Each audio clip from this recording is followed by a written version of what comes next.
Praise the Father. I'm back in part 3.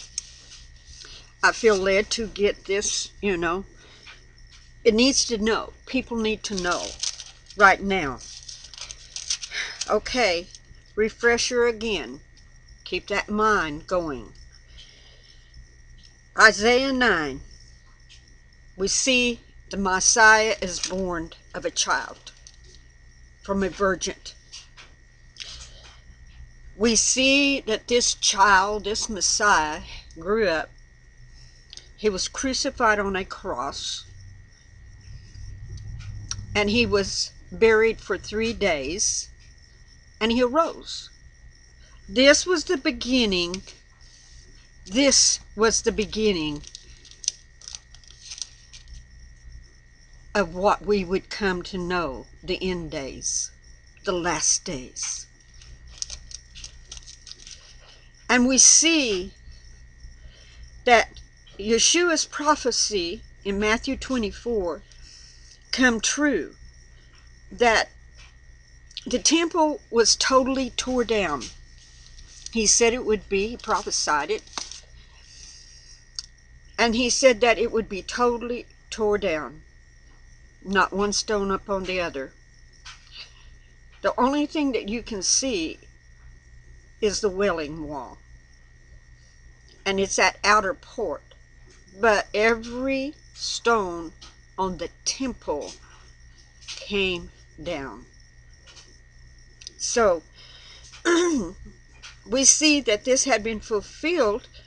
Why? Because of the Lord's anger against Israel for not accepting their Messiah that he sent. He had promised a Messiah. Moses spoke of him. Abraham, all the way down. Every prophet prophesied of a Messiah coming in one way or the other. But because of their disbelief and not wanting to accept Yeshua, who he truly was, the Messiah that come, it had ended up that he gave his life for you and me, on the cross, and the blood sacrifice that he sacrificed. It had to be. I can't criticize the Jews back in those days. It had to be.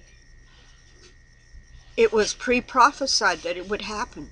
Even that they would not accept him, who he was, and that he would be crucified. It was all prophecy that was fulfilled here in the Old Testament.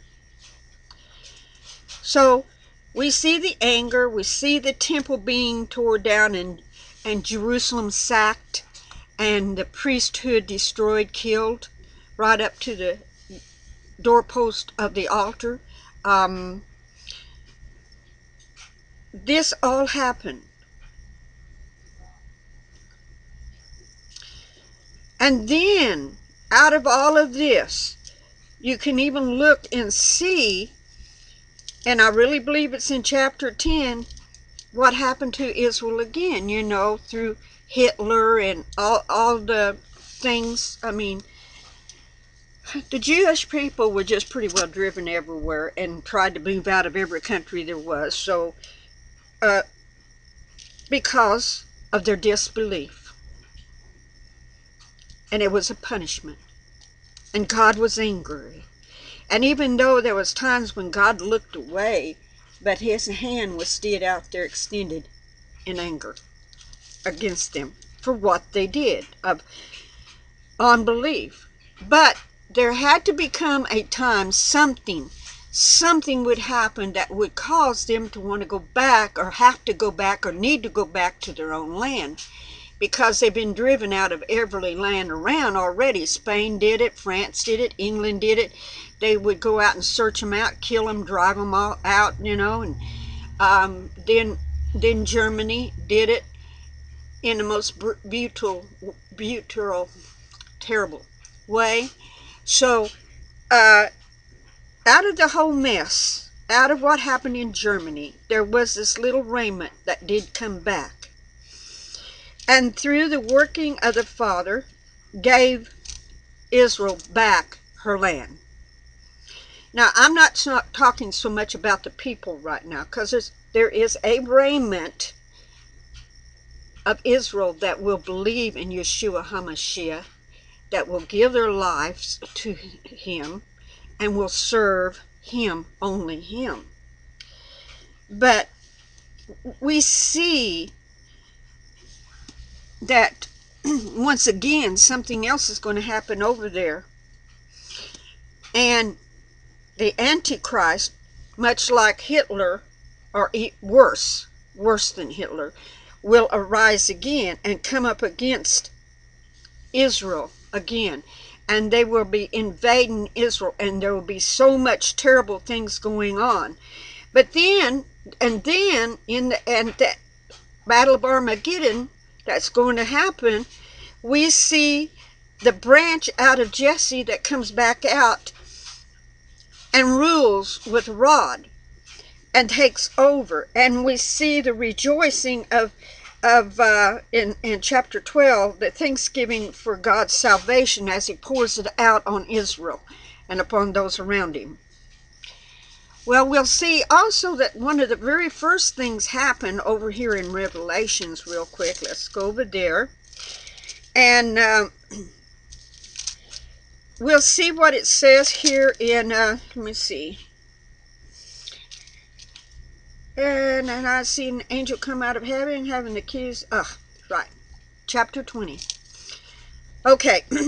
We see that Satan, on over here, a little bit over here. Let me see. I got to get to the right verse.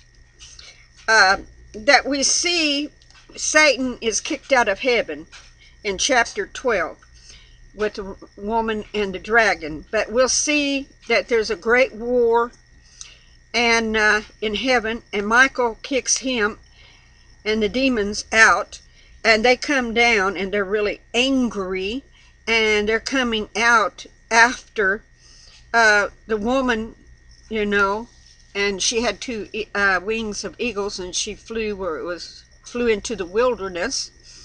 But anyway, we see that's Satan, that dragon. And it says in 17 or 12, and the dragon was wrath with the woman, and he went to make war with the remnant of her seed, which kept the commandments of God. And no, we're talking about commandments of God. We're talking about back in Sinai, where he gave them on Mount Sinai. Commandments. And the testimony of Jesus Christ. Now these are remnant that keeps God's commandments and also have the testimony of Jesus Christ. And I stood upon the sand of the sea and saw a beast rise up out of the sea, having 7 heads and 10 horns, and upon his horn 10 crowns, and upon his head the name of blasphemy. Well, we see on down that the dragon, and they worshiped the dragon, which gave power unto the beast. Now, the dragon was the one that got kicked out of heaven, Satan. And they worshiped the dragon. They could see him standing there. And they worshiped him. So, this dragon, I think Babylon, because on chapter 13, let's read on. Because this is what happens to Satan. The dragon. In chapter 20 of Revelations, it says, and I saw an angel come down from heaven, having the key of the bottomless pit, and a great chain in his hand. And he laid hold of the dragon, that old serpent, which is the devil and Satan, and bound him 1,000 years. So, chapter 13 of Isaiah, the doom of Babylon. And the burden of Babylon, which Isaiah the son of Omas did see, lifted up a banner upon the high mountain, except the voice upon them shook the hand, that they may go into the gates of the noble. I will command my sacrifice ones. I have also called my mighty ones for mine anger, even them that rejoice in my highness. The noise of a multitude in the mountains, like as of great people, a tumultuous noise of the kingdoms of the nations gathered together. Now, where are they gathered together? Armageddon, in the valley of Jezreel. This is talking about that tumultuous noise of the kingdoms of nations gathered together. The Lord of hosts marches the host of the battle. Then came from a foreign country, from the end of the heaven, even the Lord and the weapons of his indignation to destroy the whole land. And we're talking about that over here at chapter 11, the branch out of Jesse. We're talking about Yeshua, Jesus Christ, coming back to earth to start the 1,000-year reign. Okay? We're not talking about a baby. We're talking about a full-grown man. We're talking about Yeshua HaMashiach, the one that's coming back in all power and glory. Okay, let's read 5 again. Then come from a far country, from the ends of heaven, even the Lord, the weapons of his indignation to destroy the whole land. Howl ye, for the day of the Lord is at hand. It shall come as a extermination from the Almighty. Therefore shall all hands be faint. Every man's heart shall melt. Revelation again. Because Revelation 6 and 17, go back and you can read. It's describing this right now. And they shall be afraid. Pangs and sorrow shall take hold of them. We're talking about fear. I mean, fear beyond measure. They shall be in pain as a woman that travaileth, and as a woman that's had 2 children. Painful. And they shall be amused by one at another, minced one at another. Their face shall be as far. Behold, the day of the Lord cometh, cruel, both with wrath and furious anger. So when he comes down on that Mount Olive, and it shakes and it breaks in two, and that valley is opened up for people to flee through, yeah, he's coming in wrath and in anger. You're going to see a side of Yeshua that you never saw when he walked on this earth. Not even when he drove the money changers from the temple. No, that didn't even show the side that these people will see. We will see.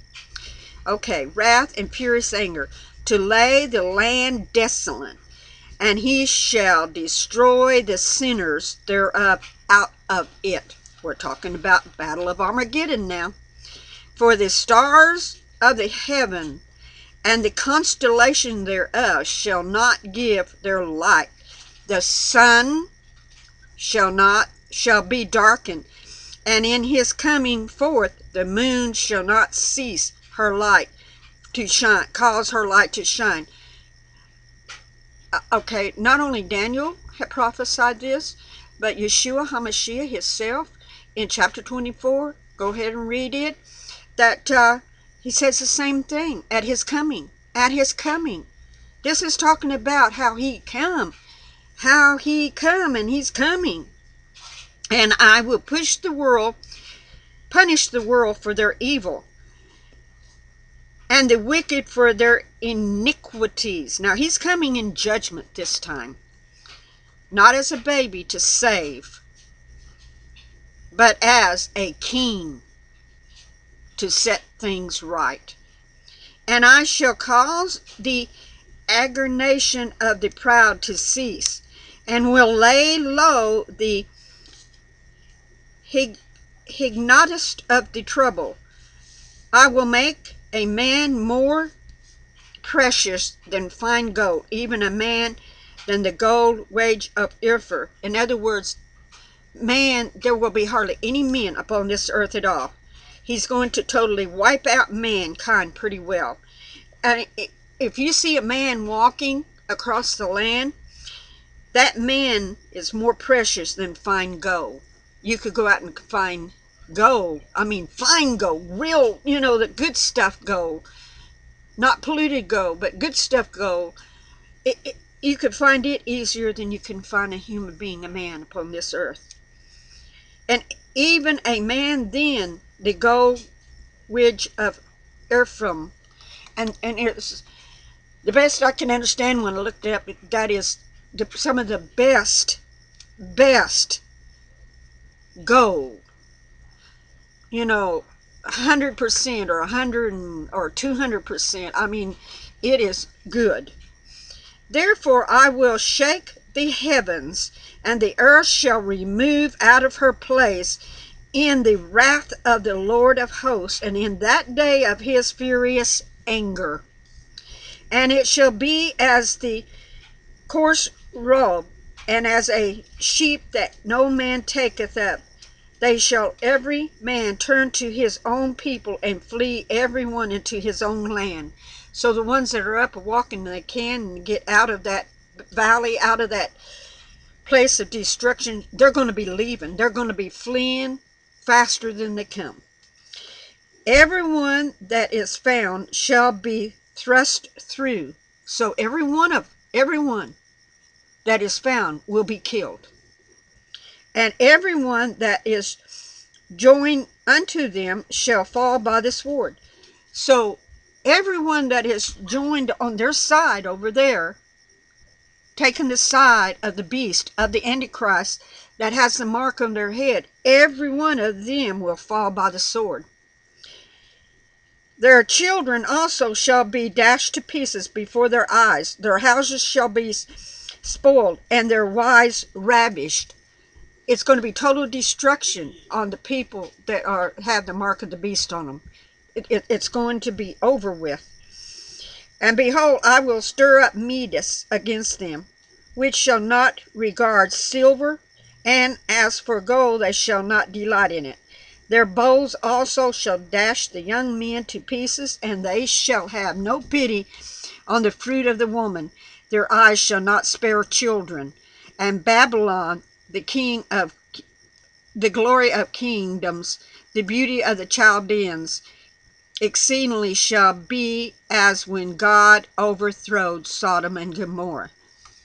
So listen to what it's saying. It's saying the end, when he comes, when Yeshua comes, he's going to become in wrath and anger and judgment. Not a child will be spared. Not a woman will be spared. Not a man will be spared. If you got the mark on you, you're gone. There's no hope, because you've already sold your soul to sin. You've already sold your soul to Satan, that dragon that stood over there through these beasts, this false prophet, these things that just to have a better life for yourself. Your children will have to suffer along with you. And you will see it. That is the judgment of God. Maybe you think it's harsh. Well, he's already telling you. He's warning you ahead of time. So you don't have to go down that route. You don't have to walk down that path. It's still your choice. Your choice. But when he comes back, it will no longer be your choice. The choosing is already done. The mark is already sealed. All right, let's go back to 19. And Babylon, the glory of kingdoms, the beauty of the Chaldeans, exceedingly shall be as when God overthrowed Sodom and Gomorrah. So we see that the glory of Babylon, the city itself, the country itself, is so going to be so utterly destroyed. Totally, 100%. Every inhabitant of that country over there will totally be wiped off the face of the earth. Where our soldiers are being pulled out right now. Babylon set in there. That was Babylon territory, big Babylon territory over in there. But the capital set right over there. Saddam Hussein was going to try to rebuild it back. But at this time, because the dragon is going to be sitting over there in that country, standing by the river, encouraging and giving his power to all of these things that's going on around him, you know, the beast, the false prophet, the thing that they build up that will walk and talk, you know, that will look like the beast. Okay?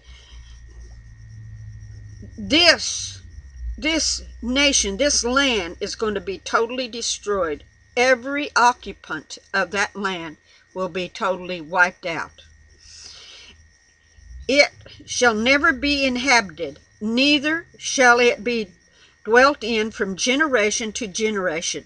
Neither shall the Arabs pitch tents there, neither shall the shepherds make their fold there, but wild beasts of the desert shall lie there, and their houses shall be full of doleful creatures. Owls shall dwell there, and satyrs, S-A-T-Y-R-S, shall dance there. And the wild beasts of the islands shall cry in their desolate houses, and dragons in their pleasant palaces. And her time is near to come, and her days shall not be prolonged. So when Yeshua, Jesus Christ, comes back, and that battle in Jezreel is going on, and he stops it, because it says that the blood will run to the bridle bits of the horses.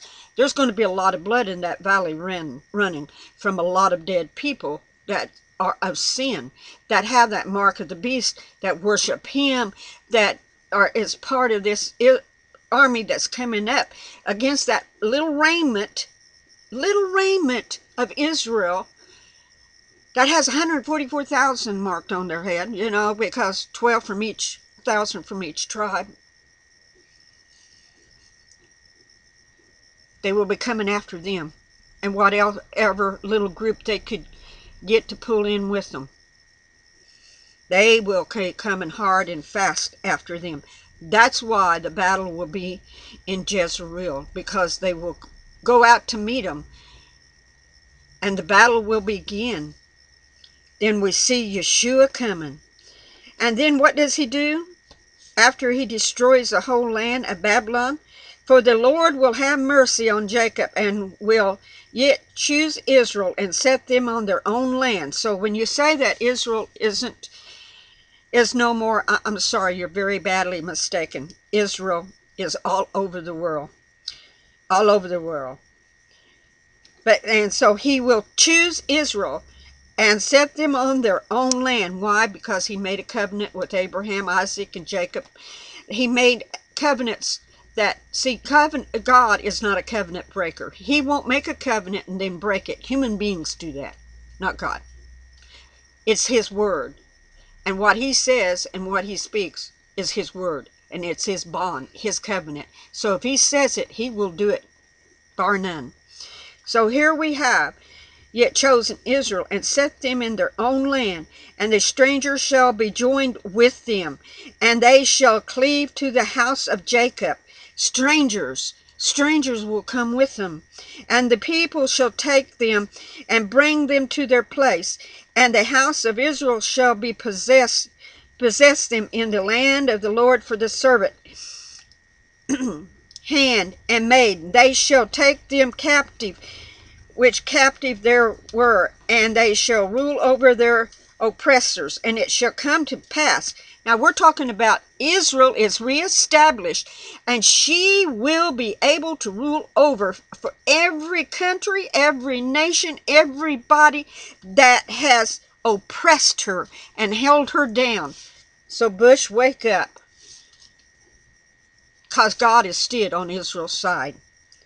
No matter how little that remnant is, it does not matter. God is stood on Israel's side. And it shall come to pass in that day that the Lord shall give thee rest from thy sorrows and from thy fear and from thy hard bondage wherein thou wast made to serve. Then thou shalt take up the proverb about the king of Babylon. The king of Babylon. This is a spirit. This is a walking into me. Can't speak. Against the king of Babylon, and say, how hath the oppressor ceased? The golden city ceased. So we see there's going to be a golden city over there built in Babylon, where the king of all evil will dwell. And the Lord has broken the staff of the wicked and the scepter of the rulers. So he's broken everything, because after Satan fell, the dragon, old serpent, everything, all the broken the staff of the wicked and the serpent scepters of the rulers. So the beast, the false prophet, all of that's going to be broken. And he shall smite the people in wrath with a controlling stick. He that ruleth the nations in anger is persecuted, and neither hideth. The whole earth is at rest and is quiet. Thou breakest forth into singing. Yet the fir tree rejoices at thee, and the cedar of Lebanon, saying, since thou art laid down, no fowler is come up against us. So this thing, the Lord is going to break the staff of this wickedness and the scepter, and he's going to smite the people with a stick, and he's going to rule in anger, is persecuted, neither hindered. I mean, Yeshua is angry at these people, okay? And the whole earth, because when he's angry at these people, he's going to take care of it. So the whole earth is at rest and the quiet, and they break forth in singing. Yea, the fig trees rejoice at thee, and the cedar of Lebanon sings, since thou art laid down. What does it mean? Satan, the old dragon, is laid down. And since he's laid down, because all of his good stuff, his golden city, is no longer. Since thou art laid down, the fowler cometh up against us. In other words, the man that cuts the tree to help build his stuff for him has no need. They don't have to cut the trees now. Okay, let's go on in verse 9. Hell from beneath is moved for thee, to meet thee at thy coming. As he's cast into the bottomless pit, back in Revelations, the angel unlocks it, takes him and changes him up and casts him to the bottomless pit, then changes it over. It says, hell had from beneath is moved for thee, to meet thee at thy coming. And so the doors of the pit of hell are opening up and coming up, meeting him, to welcome him down. It stirred up the dead for thee. I mean, it shook its body and it said, wake up, you dead. The dragon's coming down. Even all the chief ones of the earth it hath raised up from it their thrones, all the kings of the nations. At this being cast in, everyone, all the nations will look. They will see what's happening to Satan when he's cast into that bottomless pit. All they shall speak and say unto thee, art thou also become weak as we? Art thou become like unto us? Even the kings, in the nations, the chief priests, the chief ones that had died and had at least had a grave, to be in, and they see that he's coming down, that hell has raised up to greet him and kind of woke everybody up, and he's coming down, then they're saying, what? You're as weak as we are? Thy pump is brought down to the grave, and the noise of thy violence, the worm is spread underneath thee, and the worms cover thee. So he's going down in hell, and he's going to be right down there, I'd say, at the bottom, because the worms are so deep down there, the disgusting maggots or whatever is so deep down there that when he goes down, he will go down into that mess, and they're going to still be below him, and they're going to be covering him. How art thou fallen from heaven, O Lucifer, son of the morning? How art thou cut down to the ground, which dost wreck the nations? So, see, when he's cut down and he's fell to earth, his whole purpose is to destroy, to overcome, overtake, and destroy as fast and as furious as he can, because he only on a short time leash, and he knows this, So he's going to do all the damage that he can. But yet, they will mock him. They will say, how art thou fallen from heaven, O Lucifer, son of the morning? How art thou cut down to the ground? What dost wicked wreck the nations? For thou hast said in thy heart, I will ascend into heaven. And what will, in that very last part of the 7 years or 3.5 years when the beast and the Antichrist walks, in Daniel, he says in his heart he's going to take the throne of God. That's his whole purpose. The minute he hits the ground, he's working on and knowing that's his only hope of survival. He has to get back up there. He has to ascend back into heaven.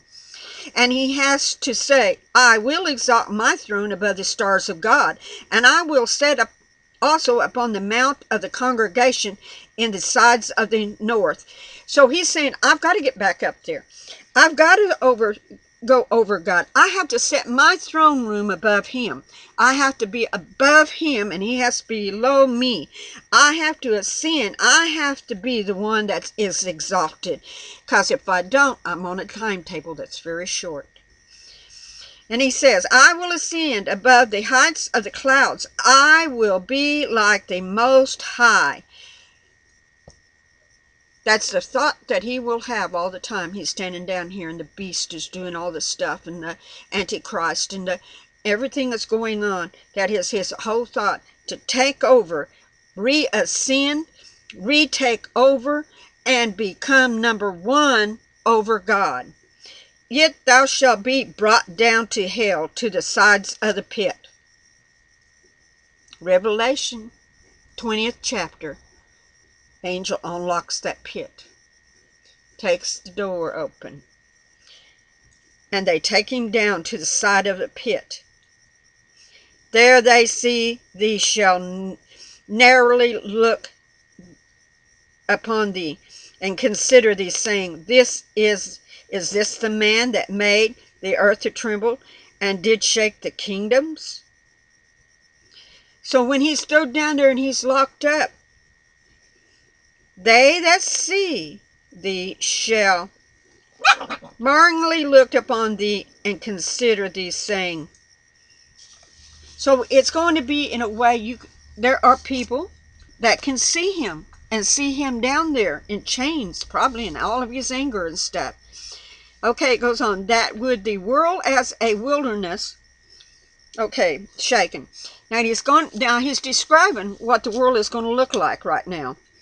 That made the world as a wilderness and destroyed the cities thereof. Now Satan, that dragon that comes down in the middle of Revelation, that is giving all his power to the beast and to the prophets, this is what it will look like when he's through. That made the world as a wilderness. He's going to make the world as a wilderness and destroy the cities thereof, that open not the houses of his prisons. All the kings of the nations, even all them, lie in glory, every one in his own house. But thou art cast out of thy grave. He don't even get to die. Don't get to go down to a grave. Like a honorable branch. And as, wait a minute, see, let it go back. But thou art cast out of thy grave like an abominable branch. And he was a branch of the Lord at one time. And he was cut down, thrown down. And as the raiment of those that are slain, those, though with a sword, that go down to the stones of the pit, as a carcass treaded underfoot. Thou shalt not be joined with them in burial. So these people that are dead and buried, died out there, and they will be buried, okay? But it's saying that he shall not join them in burial, because thou hast destroyed their land and slain thy people, and the seed of evildoers shall never be renamed. Perhaps prepare slaughter for his children, for the iniquity of their fathers, and they shall do not rest, nor prosper the land, nor fill the face of the world with cities. For I will rise up against them, saith the Lord of hosts, and cut off from Babylon the name and raiment, sons and nephews, saith the Lord. I will also make it a possession for the bitter and the pools of water, and I will swamp it with the bosom of distinguish, a Destruction, saith the Lord of hosts. Devastation. Okay. So, what he was showing me last night was what is coming up in the future. And we will see Satan move upon this earth in a way, or no, I'm going to go home, okay? If y'all want to stay, okay, but some believe in the pre-trib, mid-trib. I am more inclined to believe in the pre-trib, but it doesn't matter, because I know before the Antichrist rises upon this earth, I'm going to be home. I'm part of the bride. So I'm going to cut this off. I may have another short video later on, maybe tomorrow, but this I felt important because of the dream, and he said, speak it forth. We are now in those days. Be blessed, pray, and keep watch on the eastern sky, because he is coming back one day soon.